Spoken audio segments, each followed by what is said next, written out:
Majority Leader. Adjourn muna ito. Thank you, Mr. President. I was just adjourning the meeting beside me.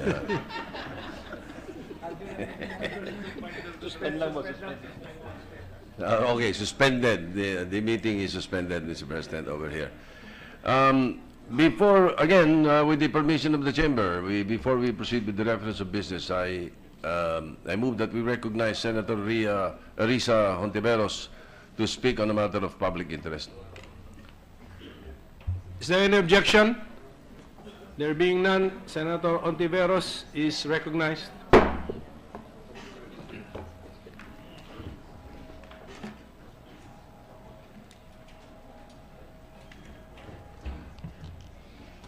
Thank you, Mr. President. Mr. President, I rise on a matter of personal and collective privilege. I rise on behalf of Susan Kimpo, a prepubescent girl during the early years of martial law, who spent her weekends packing cooked rice for detainees at detention centers holding political prisoners. 5 of her siblings were imprisoned during martial law, all of them student activists belonging to the underground movement. Her brother Nathan was stripped naked and clubbed several times by his captors. Her brother Jan, and I quote from her book, Subversive Lives, had his head repeatedly immersed in a commode filled with urine. Water was injected into his testicles, and his feet were doused, then jabbed with live wire. Jan Kimpo, encircled in this photo, joined the ranks of the desaparecidos. And the last conversation Susan had with him was when he asked her to leave him some dinner. Another brother, June, was shot in Nueva Ecija in 1981. I rise on behalf of Sixto Carlos, now a jolly man in his 70s, with ruddy cheeks and an easy laugh. He was arrested with no charges filed in 1978 and put under solitary confinement for 2 years. He was viciously beaten, had boiling water poured at him, and was hung from the ceiling by his handcuffed hands. In his own words, he said, "I was held on either arm by 2 men, and the 3rd man sat on my lap. The blindfold was removed and replaced by a towel on my face. They commenced to put water over the towel on my face. I had the sensation of drowning." Mr. President, this is what was known as waterboarding, an innocuous name for a torture technique so repulsive and dehumanizing. I rise on behalf of Eta Rosales, former Congresswoman and former chairperson of the Commission on Human Rights, who was repeatedly raped and tortured during martial law. She recounts her torture under the hands of her prison guards. "They tried to make me speak by burning me, pouring what felt like hot wax from a burning candle on my arms and legs. When that didn't work, they tore off my clothes, pressed the barrel of a gun against my temple, and played Russian roulette." When she was elected Congresswoman of Akbayan in 1998, Mr. President, she met one of her captors who had now become her colleague. "The last time I met you," Eta said with her trademark candor, "was in the military safe house where I was tortured." I rise for them, Mr. President, and I rise for all the victims of martial law. Ako po'y tumatayo sa harap ninyo ngayon, alang-alang sa mga na-torture, mga pinatay, mga kinulong ng rehimeng Marcos. Ako'y tumatayo alang-alang sa kanilang mga mahal sa buhay, mga magulang, asawa, at anak na inulila ng diktadura. Para po sa kanila ang resolusyon na ihahain ko sa Senado ngayong hapon. I rise to tell them during this winter of anxiety and uncertainty that there are many of us who still remember. I want to tell them that there are mothers like myself who tell their outspoken millennials that their freedoms in social media did not come for free, and that their counterparts in the 1970s were being thrown in prison for speaking their mind. Gusto kong ikwento sa kanila, yung mga guro sa mga paaralan, kung saan ako nag-donate ng librong Never Again ni Raisa Robles na nagsasabing sa sarili nilang kusa at pagpupunyagi, binabahagi nila ang kahindik-hindik na mga pangyayari sa panahon ng diktadura sa kanilang mga estudyante.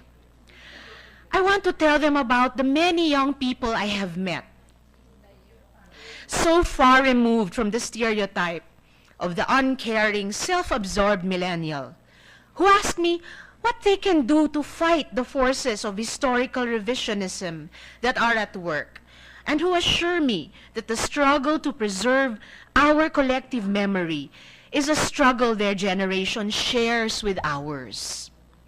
Hindi ko po panghihimasukan ang pasya ng Korte Suprema hinggil sa paglibing ng dating diktador sa libingan ng mga bayani.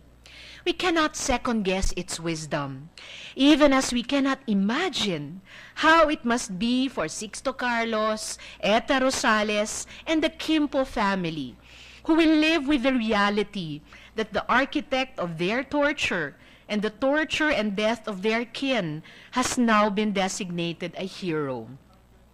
Habang tinuturo natin sa ating mga kabataan ang karahasan ng martial law dahil yun ang nakalagay sa Republic Act No. 10368, ililibing naman daw natin sa libingan ng mga bayani ang siyang naghasik ng karahasan na ito. Habang tayo'y nagbabayad ng danyos sa mga biktima ng martial law at sa kanilang mga pamilya, ililibing natin daw sa libingan ng mga bayani ang dahilan ng pagbayad ng danyos. But we also know that the decision to give the late dictator a hero's burial lies ultimately in the hands of President Rodrigo Duterte. I call on the President to respond to the challenge of history and reject with finality all plans to give Marcos a hero's burial. The libingan ng mga bayani is the designated place for Filipino soldiers, war veterans, and citizens whose contributions to the nation render them fit to be called heroes. Given the long history of the Filipino people with tyranny and oppression, the libingan has been created to honor the memory of our brave countrymen and women who fought for freedom and liberty even in the face of superior force, so that the present generation may remember and emulate their legacy. It should be the final resting place of heroes, a symbolism that is not lost on the Marcos family, who has been lobbying feverishly for his burial, and, if our president is correct, even funded his campaign to secure this concession. Mr. President, in Germany, Adolf Hitler's initial grave is now a car park in Berlin. Idi Amin, the Ugandan dictator notorious for maintaining torture chambers in Kampala, is not even buried in his own country. In Serbia, Slobodan Milosevic's party pushed heavily for his burial in the Alley of the Greats, but was rebuffed. He is now buried in his hometown. In Haiti, Francois Papadoc Duvalier, who brought Haiti to economic ruin, used voodoo legends to control his people, and executed his political opponents, was denied a state funeral after his death. His grave in Port-au-Prince is now in shambles. Pol Pot, known as the Butcher of Cambodia, was unceremoniously burned in a pile of rubbish. His cremation site in An Long Veng is now a tourist destination, and many Cambodians travel to the site to spit on it. Muammar Gaddafi's body, after being displayed for 5 days by the new leaders of Libya, was laid to rest in a simple, unmarked grave. Ganito po tinatrato ang mga diktador sa ibang bansa, Mr. President. Ang kanilang puntod ay hindi puntod ng parangal. Kung ito man ay bibigyan ng pansin, ito ay para magturo ng leksyon sa mga susunod na henerasyon. Ito ay para sabihin, huwag tularan. Habang dito sa Pilipinas, ang mga diktador ay tinuturing bang bayani at binibigyan ng parangal? At ang biktima ng diktador ay pinagdududahan at isinasa isang tabi? But, Mr. President, it is not only for the victims of martial law that I rise, for the generation of our parents, and for our generation who has lived with the enduring wounds of martial law. I also rise for our younger generations, those who will only get to listen to the stories of our wounds, and who we hope will see in those stories our deepest truths. I rise for our millennials, who will probably never meet Susan and her siblings, or June Carlos, or Eta Rosales, but who we hope will realize that the heroes of martial law, many of them were young persons like themselves. Ang nagpabagsak sa diktadura ay katulad lang din nila. Katulad din ng aking mga anak, masayahin, palabarkada, palatawa, may pangarap sa buhay. Ngunit tumalima noong hinamon ng kasaysayan. Mr. President, nagpasya na ang Korte Suprema, but no tombstone, no grandiose cemetery can change the fact that Ferdinand Marcos was not a hero.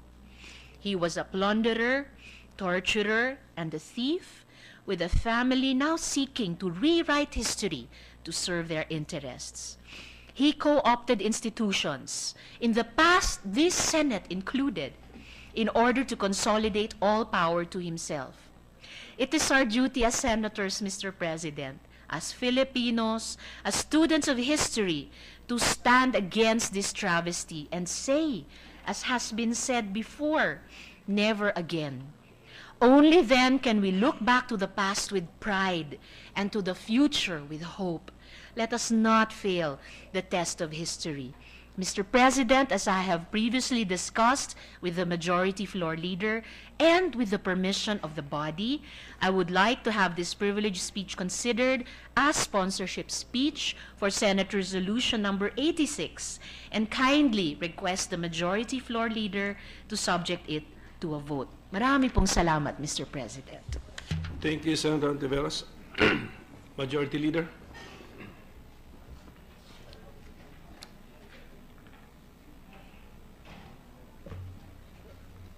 Mr. President, may I move for a suspension? Session is suspended.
Wala pa. Okay, so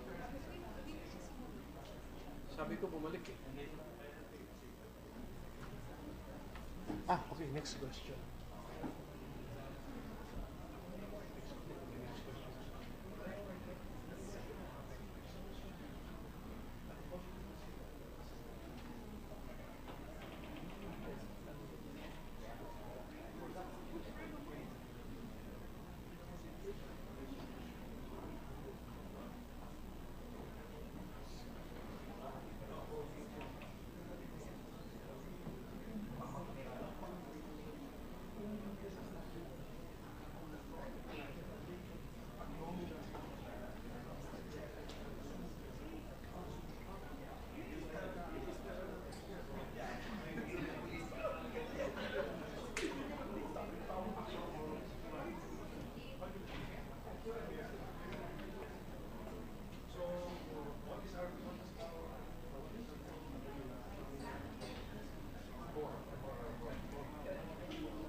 Session is resumed.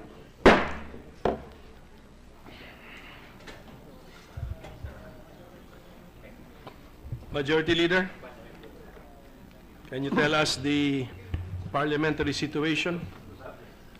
Yes, Mr. President, before the suspension, Senator Risa Hontiveros delivered the privilege speech. And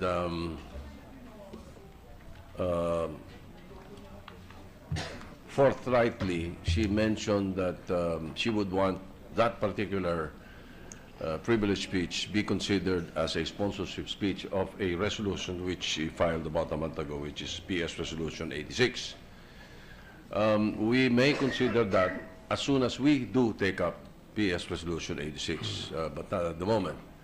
And towards the end of her privilege speech, she aired a motion to consider and ask the Majority Leader to consider PS Resolution 86.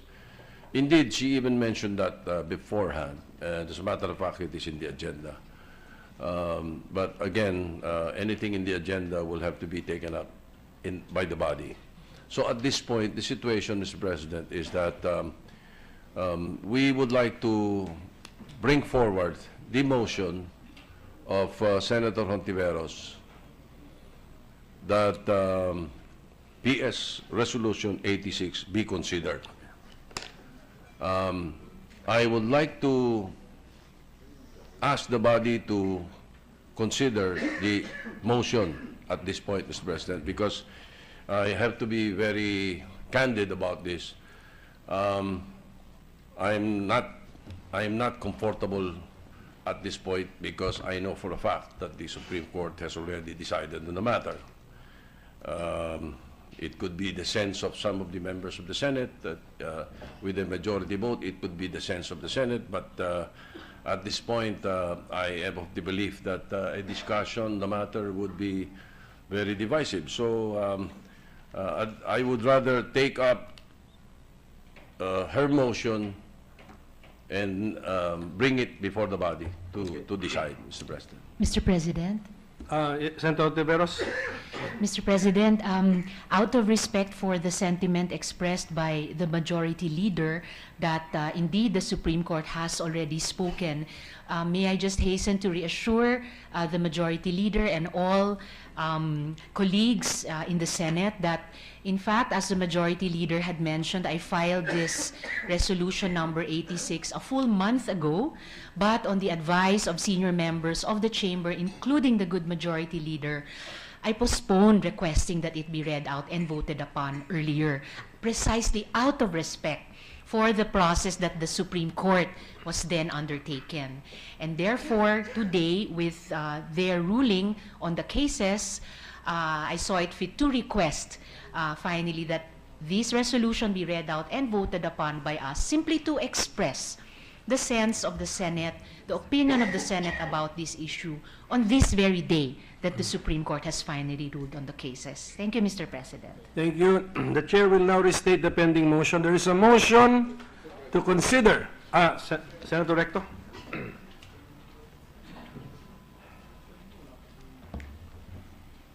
Mr. President, do we have a copy of the decision of the Supreme Court?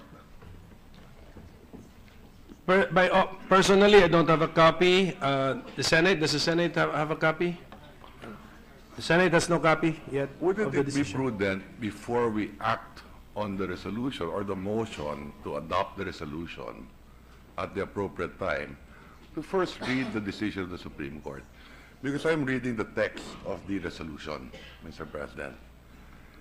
And if the Supreme Court's decision says, for example, that assuming that there is no law prohibiting the former president from being buried in the libingan ng mga bayani, then the proper course of action is to pass a law.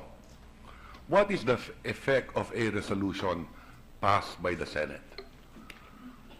Does it have a force of law, Mr. President? Will it have a force of law?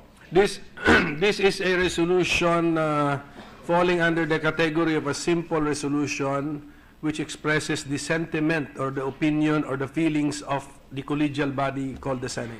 So Okay. no, it has no binding effect. It has no binding No effect. binding effect. And this is a legal issue at the moment decided by the Supreme Court. What happens next, Mr. President, after the Supreme Court decides?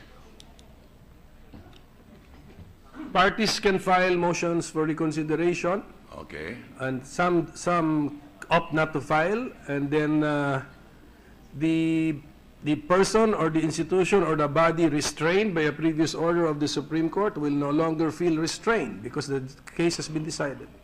So that person, body, or institution can now proceed with its challenged decision or action. In effect, what the Senate President is also saying is that the ball will now go to the office of the President. Is that correct? I think Senator De Lima is one of the petitioners, so probably she can tell us what the case is all about. But judging from the title of the case, it is the decision of the office of the President which is Office being of the questioned President. or challenged before That the is Supreme correct. Court. Now, it is possible that there could be amendments to this resolution. Instead of just expressing the sense of the Senate, the possibility of expressing the sense of the Senate addressed to the President. I mean, if that is the next The one. resolution, when it is considered, can still undergo period of amendments. Or, at the appropriate time, a joint resolution could be filed in both chambers of Congress. But that is not the... What is a joint resolution, Mr. President? Will that have an effect of law? The joint resolution which undergoes 3 readings would have the force and effect of law. Of law, right? And like I said, the prudent thing to do then is to first look at the Supreme Court decision.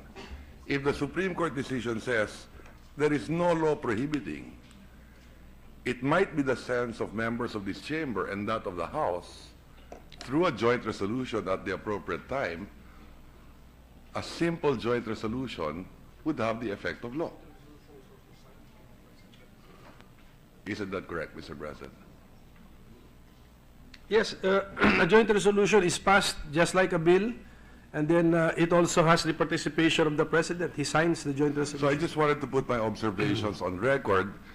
I will not oppose the motion of the distinguished lady from pursuing a vote on her resolution, but I just wanted to put on record my observations that it might be incumbent upon some members of the Senate to amend the resolution, but it will be difficult to amend the resolution without looking at the Supreme Court decision.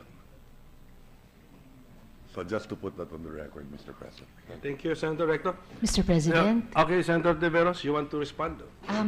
Actually, Mr. President, in response to an earlier statement by the Senate President, indeed, a Senate resolution expressing the sense of the Senate would have no legal binding effect. At the same time, the decision of the Supreme Court does not command a burial. The decision to bury the former president is ultimately an executive act, and like many proposals before the executive, the Senate can, of course, weigh in with its wisdom, which is why I continue to support the statement earlier of the majority leader that we can put that question to the chamber. If we may please vote on the resolution today. Thank you, Mr. President. If we may consider. Actually, there's already a pending motion which Thank you, I just Mr. need to President. restate. But Senator Zubiri, before I restate the motion. Yes, I'd like to agree with the position of Senate Minority Floor Leader Ralph Recto. I myself have not seen the decision of the Supreme Court. I have not heard what the merits are. I'm not a lawyer, Mr. President, and I would really like to read it to have a clear knowledge of why the 9 justices voted in favor, why 5 justices voted against, to be able to come up with a rational decision on this vote. Because if it's either a legal issue and an emotional issue, I would like to tend to believe that we make objective decisions here, not subjective decisions, and rushing to a vote on this particular issue at this time, and that's why I had asked Risa if we could do it tomorrow, so that our staff can, our legal team can actually get a copy of the Supreme Court decisions and decide on this issue tomorrow, Mr. President. That is my opinion. I submit, Mr. President.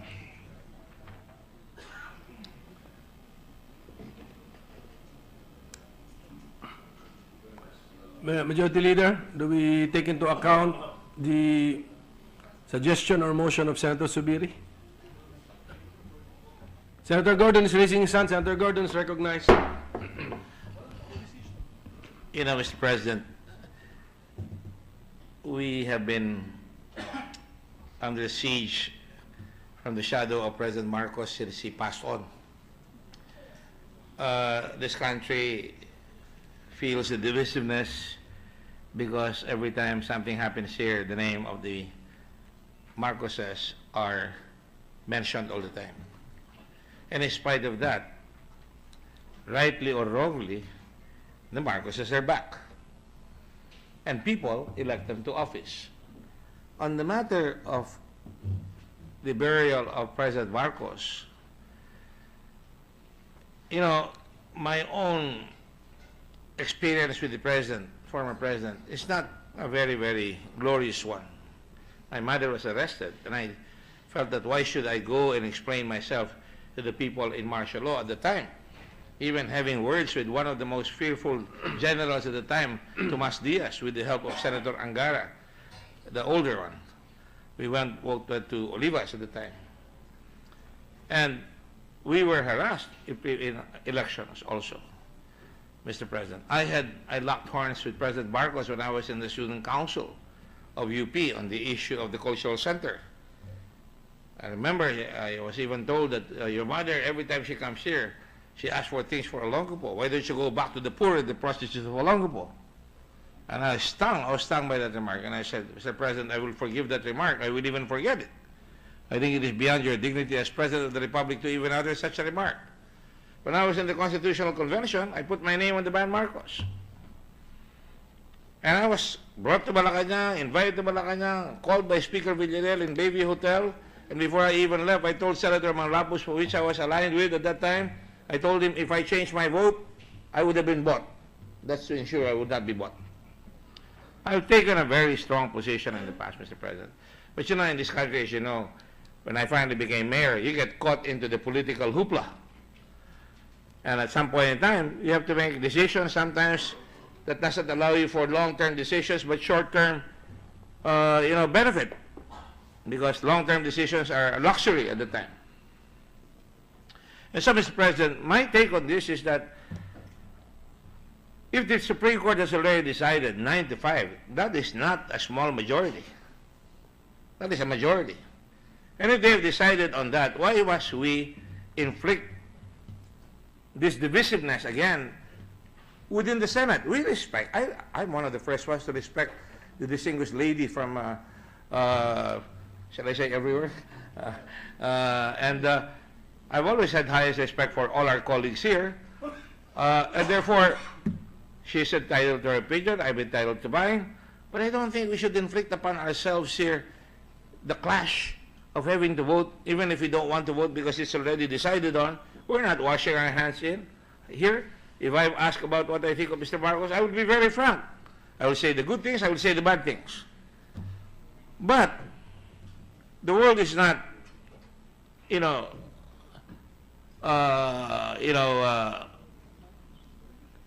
caught in a time lock. I would not want to be caught in a time lock forever. Mr. President, therefore, I don't want postponements, actually. And I agree with the only reason why I stood up here is because I agree with the Senator Rector's position that we have to take a look at the decision. And when we look at the decision, we still have to consider the fact that if we make a resolution, we're just waving a little flag here. For some of us, it's a flag of order. For some of us, it's a flag of principle, depending on what we want to do. That still has to go to the lower house if we are going to make it a joint resolution. It will take time again. Time that is important because we're right now discussing many things in the country. The budget, the killings in Baybay, Leyte. There are going to be harder decisions from what I see, Mr. President. A lot harder decisions will be awaiting the Senate. It is good for us to practice the kind of principled stance that we have to make. That's why I never left here. I'm ready to vote, Mr. President. I only left because I accepted the donation for the Red Cross upstairs. I came back, and I told Senator Hontiveros that I would be back, and that I even asked her to call me back when I had to come here. So my point, Mr. President, is I think there is wise counsel in the counsel of Senator Recto, being the grandson of one of our esteemed senators here, Claro Recto, that we take a look at what the Supreme Court actually said. But as a lawyer, you and I know that 9-5 is not a cum se cum sa decision. Even if they say, now there is no, this is the view of the Supreme Court, there is no law violated, I'm just assuming, and now let the President decide what he wants to do, and there will be no squawk from the Supreme Court. He is allowed to do it. So having said that, Mr. President, if we put this to a vote, it will divide us again. I don't want to be categorized as an enemy of our people here, our friends here. We can disagree, we can agree to disagree and respect one another. And that is why, kung ayaw natin, sabihin natin, magkamayan tayo pagkatapos. Hindi naman tayo kailangan magkamatayan. Pero tama yun na tayo ay huminahon at tingnan natin kung anong diskarte ng Supreme Court talaga para malaman natin for sure kung may mag-a-amend. Baka mag-a-amend tayo, di natin alam. O baka naman wala nang i-amend, Mr. President. So I think the wise move is to support Senator Recto for the moment and let us see what that decision really entails. It will not change my vote. My vote is to put Mr. Marcos to sleep. I think Mr. Marcos has been sleeping through the ages. Let the issue of Mr. Marcos go to sleep.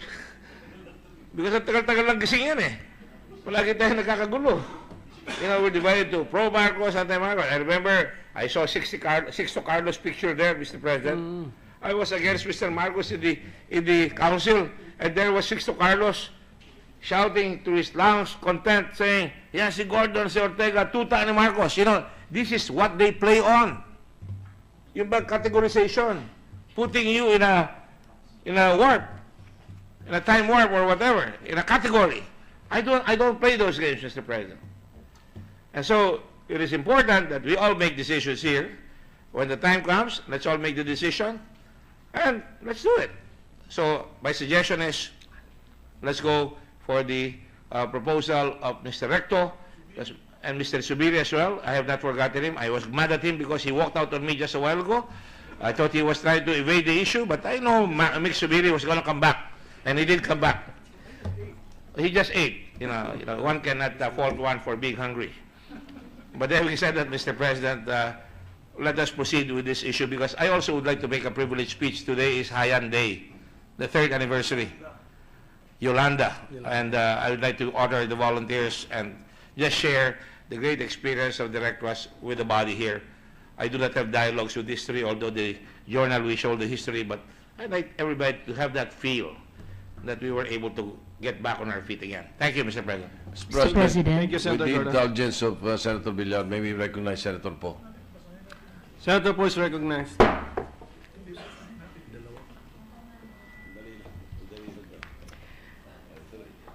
Thank you, Mr. President. First, I'd like to thank my colleague, Senator Risa, for taking a principled stand. As it's already been mentioned, this has been a divisive issue. I am a martial law baby. I've grown up. My family and the Marcoses have known each other, but we fight for what we believe in and what we learn through the course of history. And although Republic Act number 10368, or the Human Rights Victims Reparation and Recognition Act of 2013, recognizes the atrocities committed during the martial law period, the highest court of the land has spoken, and I believe we need to respect it. With this, I believe that even if some of us can forgive, I think we should focus our attention so that we will always learn from history.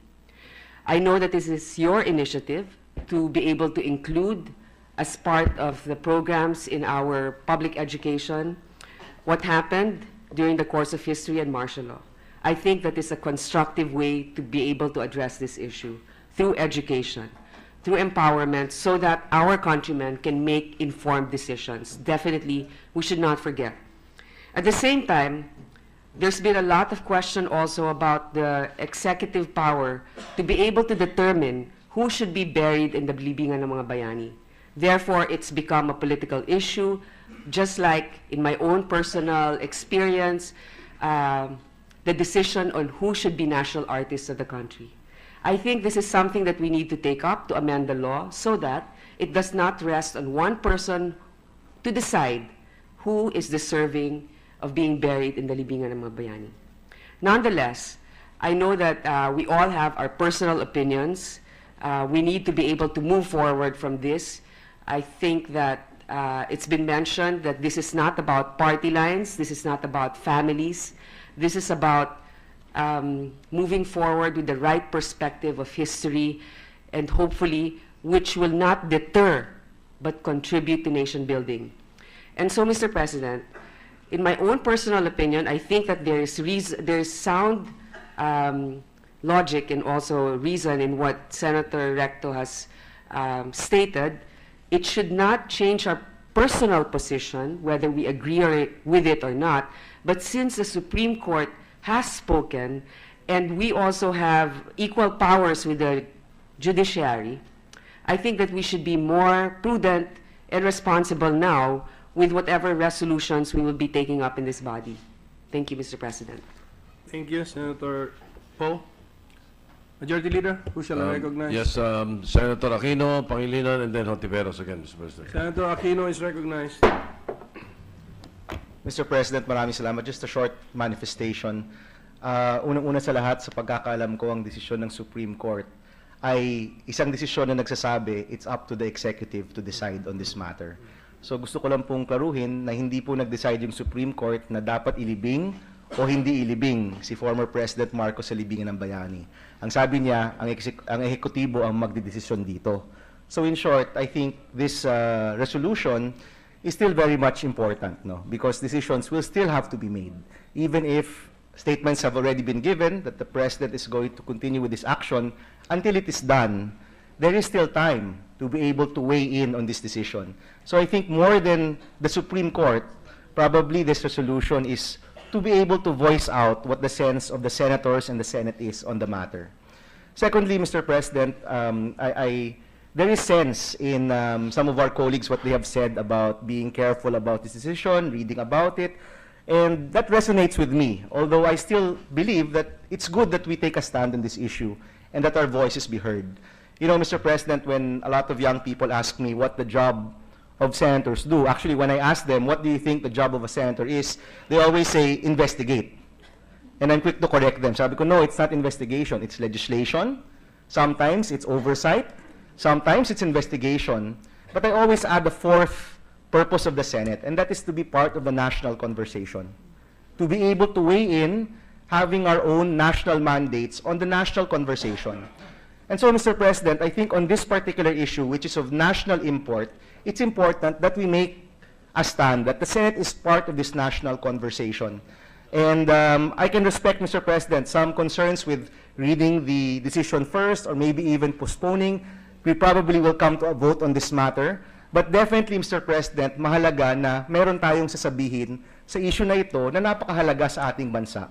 Dahil kapag tahimik tayo, Mr. President, nakakasanay yung pagiging tahimik. At palagay ko, sa mga mahalagang issue ng ating bansa, kailangan magsalita tayo. So I'm totally in favor, Mr. President, of coming up with a decision. It is up to the body to decide whether it will be today, tomorrow, or a week from now. But I think it's important that we weigh in having our own national mandates and as a collegial body. Thank you, Mr. President. Thank you, Senator Kio. Senator Pangilinan is recognized. Thank you, Mr. President. Mr. President, if the news is correct, my understanding is the petitioners will be filing a motion for reconsideration of the decision of the Supreme Court. Therefore, if that is true, then the decision has not been final. Having said that, Mr. President, in many instances in the past, this Senate, even while there are cases pending before the Supreme Court, we have taken a position. Mr. President, I recall when there was a petition before the Supreme Court on the constitutionality of charter change and the issue of whether or not the Senate should vote together or separately in terms of a constituent assembly. The Senate came out with 23 senators signing a resolution saying that the Senate must vote separately from the House in a constituent assembly. 23 senators, Mr. President, while the petition was pending before the Supreme Court. I remember that, Mr. President, because I was majority leader, and I was the one who personally asked each of the senators to sign the resolution. Mr. President, in the matter of EO 464, when it was pending before the Supreme Court, again, the Senate took on a position even as the Supreme Court was deliberating on the matter. Therefore, Mr. President, being a co-equal, Mr. President, not that we would like to interfere with the supreme jurisdiction or the supremacy of the Supreme Court in their jurisdiction, we have, from time to time, as a co-equal, expressed our own separate opinion on matters pending before the Supreme Court and matters affecting national life. Thus, Mr. President, I believe it is timely for us to address this matter before us. I beg to disagree, Mr. President, that, and I respect, of course, the position taken that they would like to see and read the Supreme Court ruling. Well, we will then say, obviously, the Supreme Court ruling is not yet final, and therefore, to read it until it is, while it is still pending, is also premature. In other words, when do we take a position, which I feel we should be able to do now? Mr. President, on this matter, therefore, because the motion is that we consider the resolution, I believe it is timely for us to consider the resolution today, Mr. President. And again, I respect the position taken by the other senators. Obviously, it would benefit many of us, or all of us, to be able to read the ruling.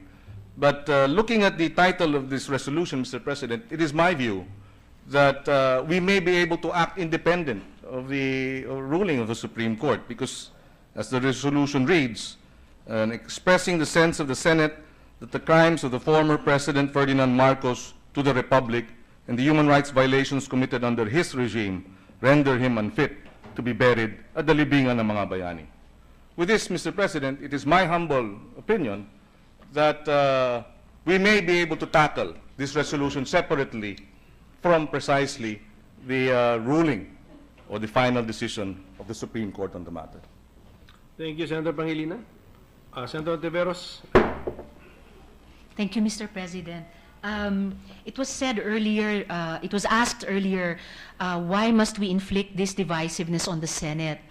Mr. President, when the President, in a way, changed the situation of a long-standing agreement between the former President Ramos and the Marcos family about the former President's stay in Ilocos Norte by announcing his intention to bury the former President in the libingan, the Senate did not say, why are you, Mr. President, inflicting this divisiveness on the country? When the Supreme Court earlier today has ruled on the cases, the Senate also, we did not say, why is the Supreme Court inflicting divisiveness on the country? So I don't, with all due respect, Mr. President, I don't think that we should be overly troubled that we would be inflicting divisiveness even on our own ranks, because we are used to, and in my past months of working here, I have learned that we are perfectly capable of expressing our opinions as individual members of the chambers across different sets of those opinions and with full respect and that same camaraderie with which we opened the 17th Congress as a collegial body, as a co-equal, separate and co-equal branch of government to the other branches.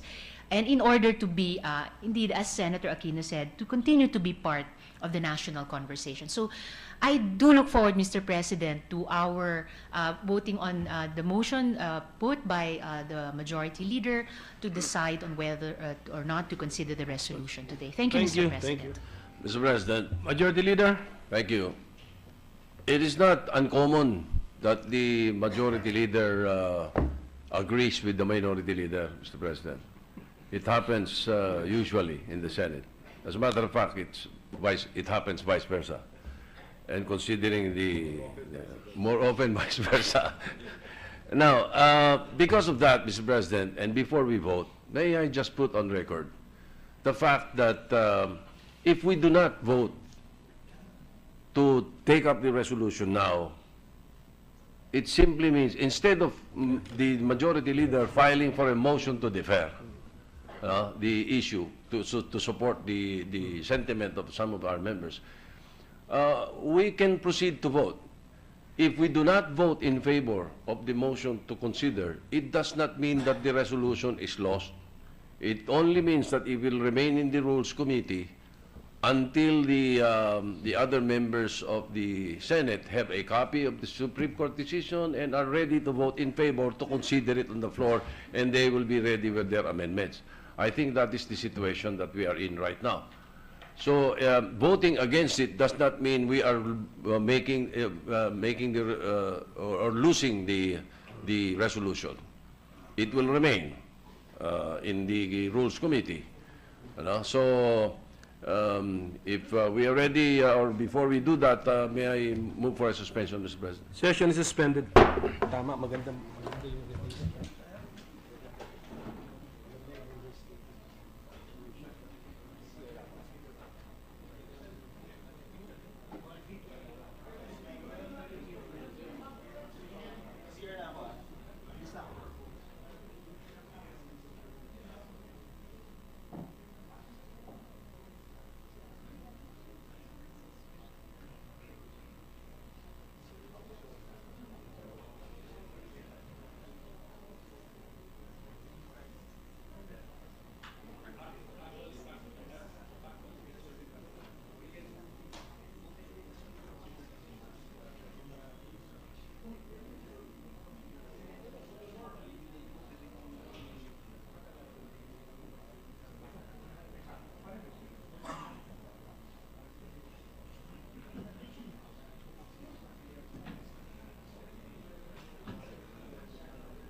We're ready to resume, Mr. President. Session is resumed. To facilitate the votation, Mr. President, I move that we just, the Senate conduct a voting which is raising of hands. Raising of hands, okay. Yes. Okay, the motion is to consider Senate Resolution number 86, the title of which we all know. Okay, is there any objection? Is there any objection? Yes, Mr. President. Okay, there are There is an objections. objection here Okay. by not only the minority leader but the other members. Okay, so we're... Well, if the minority leader is not objecting, I am objecting Okay, because so of we're- the issues that were Okay, raised. so there's an objection. We have to divide the House. Let us vote by the raising of hands. Those who are in favor, the effect would be, if you're in favor, the effect would be we would proceed to consider Senate Resolution number 86. Those who are in favor of the motion, please raise your hand.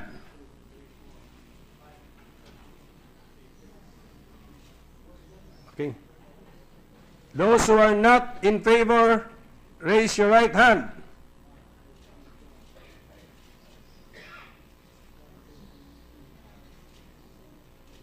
What's the result?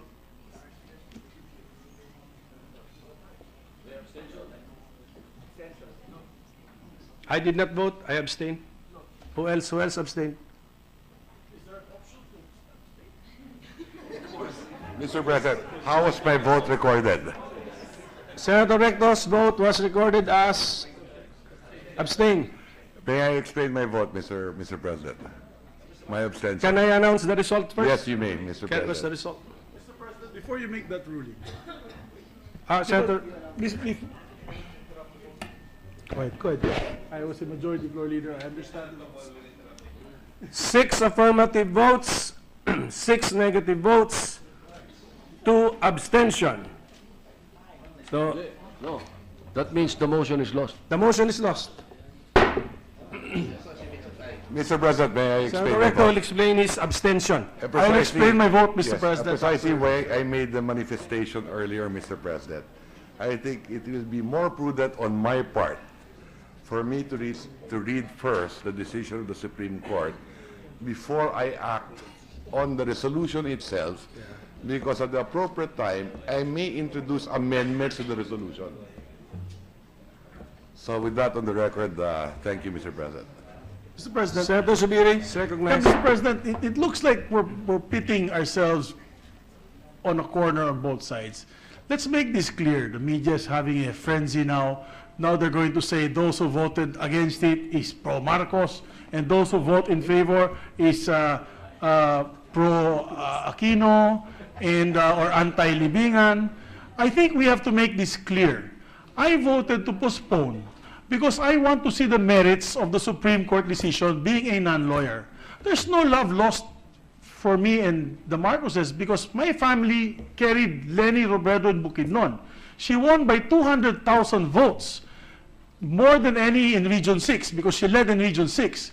And therefore, our vote was a swing vote. My father carried her there. So galit na galit sila sa pamilya namin. Ang akin lang, although my father and them grew up together, ang akin lang, he made the decision, he made his choice. I just want to make my choice, which is an informed choice. So if we see the decision of the Supreme Court, then we can make an informed choice. That is it. It has no political color to this. Because I would have wanted to abstain. just like the gentleman from Batangas and the gentleman from Cagayan de Oro. But I did not abstain because I want to see the decision of the matter at hand about the Supreme Court. Thank you, Senator Sabiri. Mr. President. Senator Hontiveros? Mr. President, I would just like to thank each and every member of our chamber for bringing the process thus far. I regret only that we have decided, and I accept the decision of our chamber, not to vote on the resolution itself today. I always believe that timeliness is always very important in communicating with our public. But I look forward to a time much sooner, hopefully, than much later, that through the leadership of the Majority Leader in the Rules Committee, that we will be able to put this resolution to the body for the sense of the Senate to be expressed to the public, and hopefully before our President will act on it, so that that sense of the Senate may hopefully carry some weight with him in his final decision. Thank you, Mr. President. Thank you, Mr. President, for the record, I will give my assurance to the distinguished lady from Akbayan that as soon as I know that the members of the Senate have a copy already of the Supreme Court decision, I will bring it back to the floor. Thank you very much, At Mr. this point, Mr. President, I move that the privileged speech of Senator Hontiveros be referred to the Committee on Rules. There's a motion to refer the privileged speech of Senator Hontiveros to the Committee on Rules. Any objection? There being none, the motion is approved. Thank you, Mr. President. We were supposed to take up... Before you proceed, Majority Leader, the Chair's understanding is that the result of that contentious vote is that we just do not take up Senate Resolution 86 today. Today, That's yes. it. That's the Precisely. effect. Yeah. That's Precisely. the only effect. Majority Leader?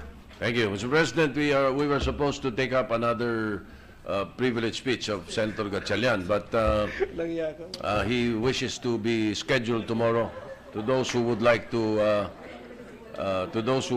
interpolate, we will schedule the October 12 privileged speech of Senator Win Gatchalian tomorrow. No, I was informed by Senator Gordon that he wishes to take the floor. I wonder if he still wishes to continue. Mr. President, today, Senator Gordon? today is November the 8th, and this is the day that the mightiest typhoon on earth hit us.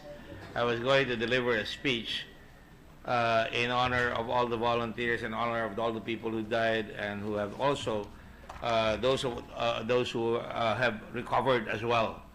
I'd like to see it as an example of resilience. I'm willing to deliver it right now, if you like, but I don't want to. I think everybody is exhausted already at this point in time, and therefore I will do it tomorrow. Thank you, Senator Gordon. I'm very reasonable. You know, I do not want to divide the House all the time, Mr. President. That's fine. Anyway, Mr. President, tomorrow it will be November 8th in the United States. Still be in time, Mr. President. Timely, still timely. Mr. President, I move that we proceed with the reference of business. Is there any objection? There being none, the motion is approved.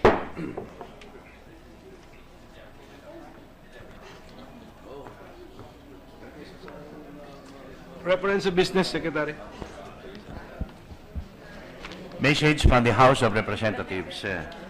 Letter from the House of Representatives informing the Senate that on 19 October 2016, House Bill number 3408 entitled An Act Appropriating Funds for the Operation of the Government of the Republic of the Philippines from January 1 to December 31, 2017 and for other purposes, in which it requests the concurrence of the Senate.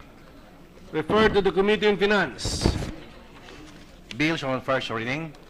1230, an act strengthening the Commission on Human Rights of the Philippines as the National Human Rights Institution and for other purposes by Senator Laila M. De Lima. To the Committees on Justice and Human Rights and Finance. 1231, an act integrating basic road safety and comprehensive drivers education in the curriculum of Enhanced Basic Education Program, Senator Grace Poe. To the Committees on Education, Arts and Culture, Public Services, and Finance. Resolutions. 220, resolution congratulating and commending Senator Emmanuel Manny Pacquiao for winning the World Boxing Organization welterweight title on November 5, 2016 at Las Vegas, Nevada, USA. Senator Cynthia Villar. To the Committee on Rules. 221, congratulating and commending Kylie Fausto Versosa for being crowned as Miss International 2016 in the prestigious pageant held on 27 October 2016 at Tokyo Dome City Hall, Japan. Senator Cynthia Villar. To the Committee on Rules. A resolution directing the appropriate Senate committee to conduct an inquiry in aid of legislation on the various investment deals, particularly those involving public procurement, signed or entered into by the present administration during the President's state visit to China last 18 to 21 October 2016. Senator Laila De Lima. To the Committees on Economic Affairs, Foreign Relations, and Finance. 223, an resolution congratulating and commending Mindanaoan filmmaker Sharon Ardayok for winning the BIFF Mecenat Award in the 21st Busan International Film Festival held at the Busan Cinema Center in Centum City, Hyundai-gu, Busan, South Korea on 6 to 15 October 2016 for the movie The Crescent Rising. Senator Soberi. To the Committee on Rules.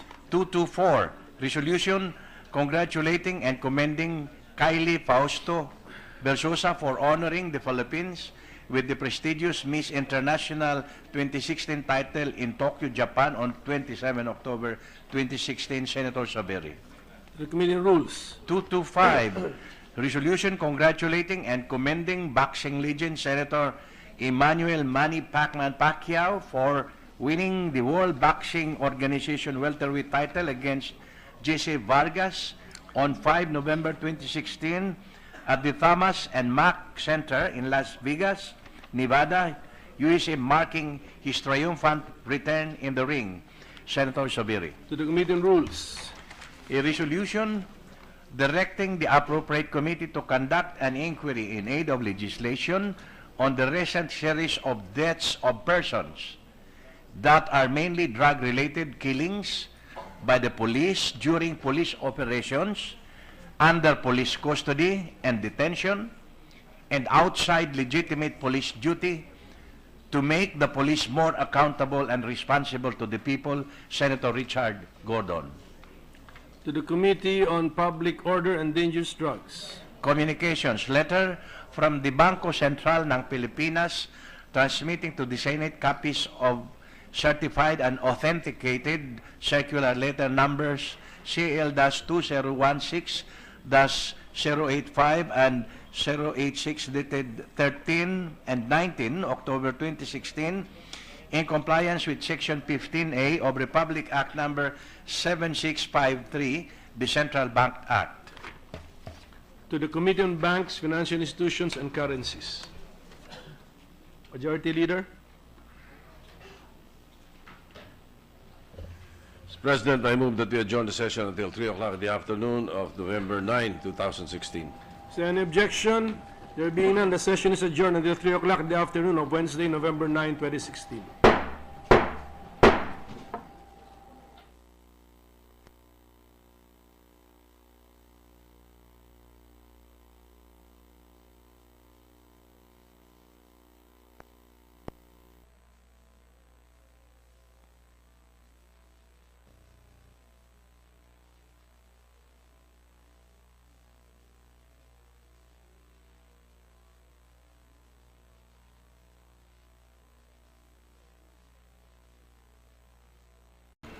Majority Leader.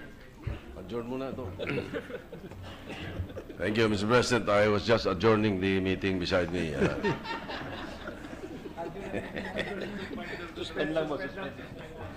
Okay, suspended. The meeting is suspended, Mr. President, over here. With the permission of the chamber, before we proceed with the reference of business, I move that we recognize Senator Risa Hontiveros to speak on a matter of public interest. Is there any objection? There being none, Senator Hontiveros is recognized.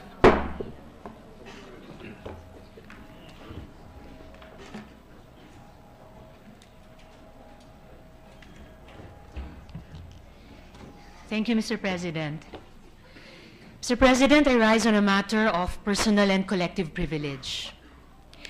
I rise on behalf of Susan Kimpo, a prepubescent girl during the early years of martial law, who spent her weekends packing cooked rice for detainees at detention centers holding political prisoners. 5 of her siblings were imprisoned during martial law, all of them student activists belonging to the underground movement. Her brother Nathan was stripped naked and clubbed several times by his captors. Her brother Jan, and I quote from her book, Subversive Lives, had his head repeatedly immersed in a commode filled with urine. Water was injected into his testicles, and his feet were doused, then jabbed with live wire. Jan Kimpo, encircled in this photo, joined the ranks of the desaparecidos. And the last conversation Susan had with him was when he asked her to leave him some dinner. Another brother, June, was shot in Nueva Ecija in 1981. I rise on behalf of Sixto Carlos, now a jolly man in his 70s, with ruddy cheeks and an easy laugh. He was arrested with no charges filed in 1978 and put under solitary confinement for 2 years. He was viciously beaten, had boiling water poured at him, and was hung from the ceiling by his handcuffed hands. In his own words, he said, "I was held on either arm by 2 men, and the 3rd man sat on my lap. The blindfold was removed and replaced by a towel on my face. They commenced to put water over the towel on my face. I had the sensation of drowning." Mr. President, this is what was known as waterboarding, an innocuous name for a torture technique so repulsive and dehumanizing. I rise on behalf of Eta Rosales, former Congresswoman and former chairperson of the Commission on Human Rights, who was repeatedly raped and tortured during martial law. She recounts her torture under the hands of her prison guards. "They tried to make me speak by burning me, pouring what felt like hot wax from a burning candle on my arms and legs. When that didn't work, they tore off my clothes, pressed the barrel of a gun against my temple, and played Russian roulette." When she was elected Congresswoman of Akbayan in 1998, Mr. President, she met one of her captors who had now become her colleague.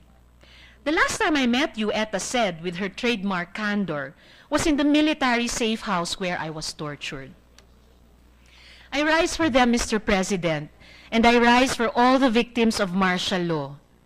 Ako po'y tumatayo sa harap ninyo ngayon, alang-alang sa mga na-torture, mga pinatay, mga kinulong ng rehimeng Marcos. Ako'y tumatayo alang-alang sa kanilang mga mahal sa buhay, mga magulang, asawa, at anak na inulila ng diktadura. Para po sa kanila ang resolusyon na ihahain ko sa Senado ngayong hapon. I rise to tell them, during this grave in Port-au-Prince is now in shambles. Pol Pot, known as the Butcher of Cambodia, was unceremoniously burned in a pile of rubbish. His cremation site in An Long Veng is now a tourist destination, and many Cambodians travel to the site to spit on it. Muammar Gaddafi's body, after being displayed for 5 days by the new leaders of Libya, was laid to rest in a simple, unmarked grave. Ganito po tinatrato ang mga diktador sa ibang bansa, Mr. President. Ang kanilang puntod ay hindi puntod ng parangal.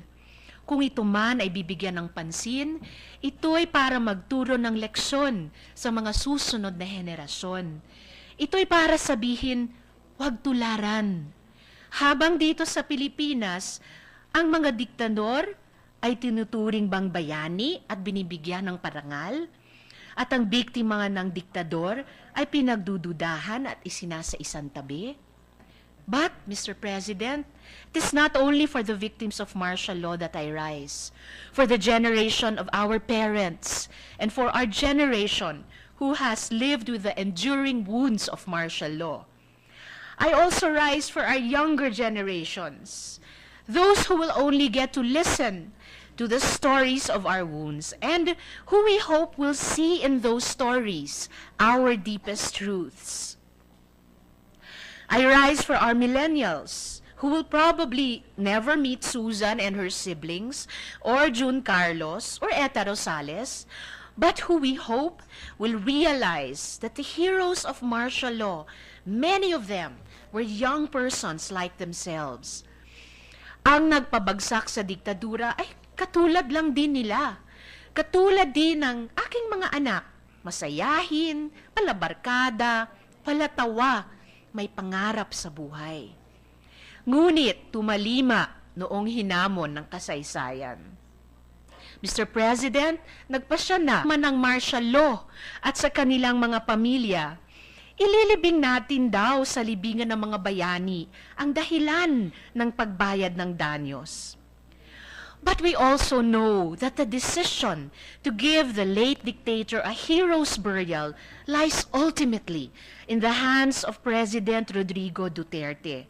I call on the President to respond to the challenge of history and reject with finality all plans to give Marcos a hero's burial. The libingan ng mga bayani is the designated place for Filipino soldiers, war veterans, and citizens whose contributions to the nation render them fit to be called heroes. Given the long history of the Filipino people with tyranny and oppression, the libingan has been created to honor the memory of our brave countrymen and women who fought for freedom and liberty even in the face of superior force, so that the present generation may remember and emulate their legacy. It should be the final resting place of heroes, a symbolism that is not lost on the Marcos family, who has been lobbying feverishly for his burial, and, if our president is correct, even funded his campaign to secure this concession. Mr. President, in Germany, Adolf Hitler's initial grave is now a car park in Berlin. Idi Amin, the Ugandan dictator notorious for maintaining torture chambers in Kampala, is not even buried in his own country. In Serbia, Slobodan Milosevic's party pushed heavily for his burial in the Alley of the Greats, but was rebuffed. He is now buried in his hometown. In Haiti, Francois Papadoc Duvalier, who brought Haiti to economic ruin, used voodoo legends to control his people, and executed his political opponents, was denied a state funeral after his death. His winter of anxiety and uncertainty that there are many of us who still remember. I want to tell them that there are mothers like myself who tell their outspoken millennials that their freedoms in social media did not come for free, and that their counterparts in the 1970s were being thrown in prison for speaking their mind. Gusto kong ikwento sa kanila yung mga guro sa mga paaralan kung saan ako nag-donate ng librong Never Again ni Raisa Robles na nagsasabing sa sarili nilang kusa at pagpupunyagi, binabahagi nila ang kahindik-hindik na mga pangyayari sa panahon ng diktadura sa kanilang mga estudyante. I want to tell them about the many young people I have met, so far removed from the stereotype of the uncaring, self-absorbed millennial, who ask me, what they can do to fight the forces of historical revisionism that are at work, and who assure me that the struggle to preserve our collective memory is a struggle their generation shares with ours. Hindi ko po panghihimasukan ang pasya ng Korte Suprema hinggil sa paglibing ng dating diktador sa libingan ng mga bayani.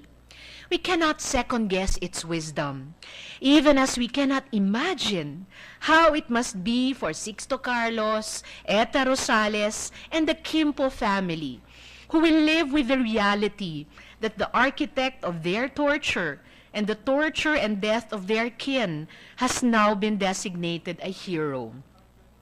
Habang tinuturo natin sa ating mga kabataan ang karahasan ng martial law dahil yun ang nakalagay sa Republic Act No. 10368, ililibing naman daw natin sa libingan ng mga bayani ang siyang naghasik ng karahasan na ito. Habang tayo'y nagbabayad ng danyos sa mga biktima